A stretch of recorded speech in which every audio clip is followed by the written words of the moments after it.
السلام علیکم دوستو، شاہد نواز آپ کی خدمت میں حاضر ہے۔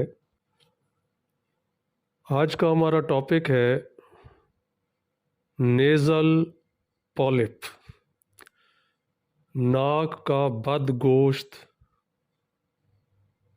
اور لعابی جھلی کا بڑھنا۔ اس مرض میں انسان کو شدید تکلیف کا سامنا کرنا پڑتا ہے،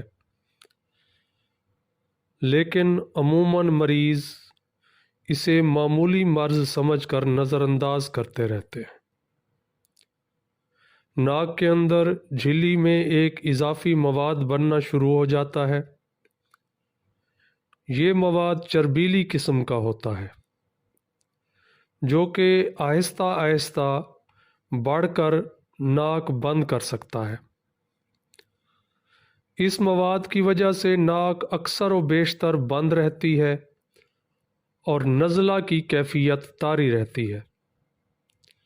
ایسے افراد میں عموماً گلے میں ریشہ گرتا رہتا ہے، جسے عرف عام میں کیرا گرنا کہتے ہیں۔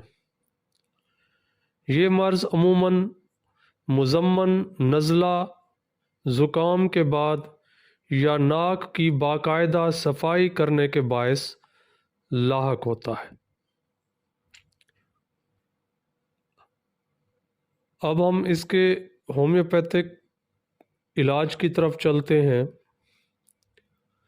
اس میں جو دوائیاں آپ کو بتانے لگا ہوں، وہ ساری دوائیاں آپ نے استعمال نہیں کرنی، بلکہ جس دوائی کی علامت آپ سے میچ کرے اس دوائی کو استعمال کرنا ہے۔ چلیں شروع کرتے ہیں۔ پہلی دوائی ہے تھوجا 200۔ نتنوں میں زخم اور ناک کی جھلی بڑھی ہوئی ہو، پرانا نزلہ جس میں گاڑھا سبز رنگ کا مواد خارج ہوتا ہے، کبھی کبھار خون اور پیپ بھی خارج ہوتے ہیں۔ اس دوا کی خاص علامت یہ ہے کہ مریض جب ناک صاف کرنے لگتا ہے تو دانتوں میں درد ہونے لگتا ہے۔ سائناسائٹس کے مریض، بچے جن کی ناک ہمیشہ بند رہتی ہو اور اس میں سے گندی بو آئے تو یہ دوا نافع ہوتی ہے۔ ناک کے بد گوشت کے بڑھنے کی وجہ سے تمام علامات کے علاج کے لیے کسی بھی دوسری دوا کے دوران کبھی کبھار اس کی ایک خوراک دے دینی چاہیے۔ دوسری دوائی ہے ٹیوکیریم 3X۔ یہ دوا اس عارضے کی خاص دوا ہے۔ اس دوا کو بیرونی طور پر بھی سفوف کی شکل میں بھی استعمال کیا جا سکتا ہے۔ اس دوا کے مریض کی سانس سے بھی بدبو آتی ہے اور ناک میں کسی چیز کے رینگنے کا احساس رہتا ہے۔ ناک بالکل بند ہو، مریض کی ناک ایک طرف جھکی معلوم ہو تو نافع دوا ہے۔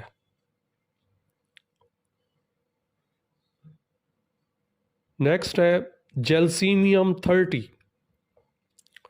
ناک کی لعاب دار جھلی بڑھی ہوئی ہو، جس کی وجہ سے نزلہ حلق میں گرے اور مریض بخار میں مبتلا ہو جائے تو یہ دوا نافع ہے۔ نیکسٹ ہے سینگونیریا 30 یا 200۔ ناک کی لعابی جھلی بڑھی ہوئی، ناک کے اندر پرانی سوزش، جس کے ساتھ ناک کے اندر بدبودار گلن سڑن، جس میں باکثرت رطوبت پائی جائے۔ رطوبت بدبودار اور گہرے زرد رنگ کی ہو، ناک بالکل خشک اور بند معلوم ہو، ایسے افراد جن کو اس عارضے کی وجہ سے سر درد کی شکایت رہتی ہو ان کی بہترین دوا ہے فاسفورس 200۔ لعابی جھلی بڑھی ہوئی جس کے ساتھ مریض کو ناک میں خارش ہوتی ہے اور آسانی سے خون بہنے لگتا ہے، اگر یہ کیفیت ہو تو فاسفورس 200 بہترین دوائی ہے۔ فارمیکا روفا 30۔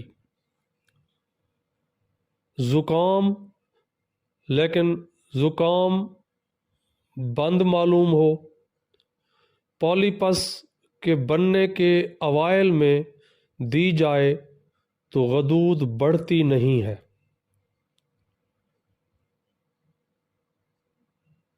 کیڈمیم سلف،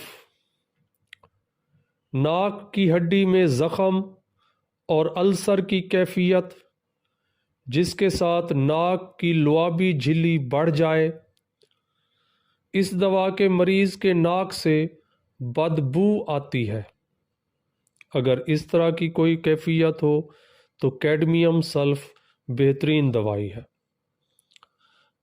کلکیریا کارب 30۔ ناک کی لعابی جھلی بڑھی ہوئی جس کے ساتھ ناک کی جڑ میں سوجن کے ساتھ درد بھی ہوتا ہو تو کلکیریا کارب بہترین دوائی ہے۔ لیمنا مائنر 30۔ اس عارضے کی یہ سرتاج دوا ہے۔ ایسے افراد جن کی قوت شائمہ مطلب سونگھنے کی حس متاثر ہو چکی ہو ان کے لیے بہترین دوا ہے۔ حلق میں نزلہ گرے، نزلے کی خاص دوا ہے، بالخصوص نتنوں پر اثر کرتی ہے۔ ناک کی ہڈی کا پھول کر بڑھ جانا اس دوا کی خاص علامت ہے۔ ناک کی رکاوٹ کے باعث ہونے والا دمہ جو مرطوب موسم میں بڑھ جائے، اس دوا سے فوری افاقہ ہوتا ہے۔ ناک سے سڑی ہوئی بو آئے، ناک میں ہر وقت پپڑی جمی رہتی ہے اور پیپ جیسا اخراج بکثرت ہوتا ہے، اگر اس طرح کی کیفیت ہو تو لیمنا مائنر 30 بہترین دوائی ہے۔ امید ہے کہ آپ کو نیزل پولیپس سمجھ آ گیا ہوگا، اور اگر آپ اس مرض کا شکار ہیں تو آپ کو آپ کی دوائی بھی مل گئی ہوگی، لیکن سیلف میڈیکیشن سے پرہیز کریں، کوشش کریں کہ اپنے قریبی ہومیوپیتھ سے رابطہ کر کے اس کی نگرانی میں دوائی استعمال کریں۔ دعا ہے کہ مالک آپ کو صحت والی لمبی زندگی عطا فرمائے۔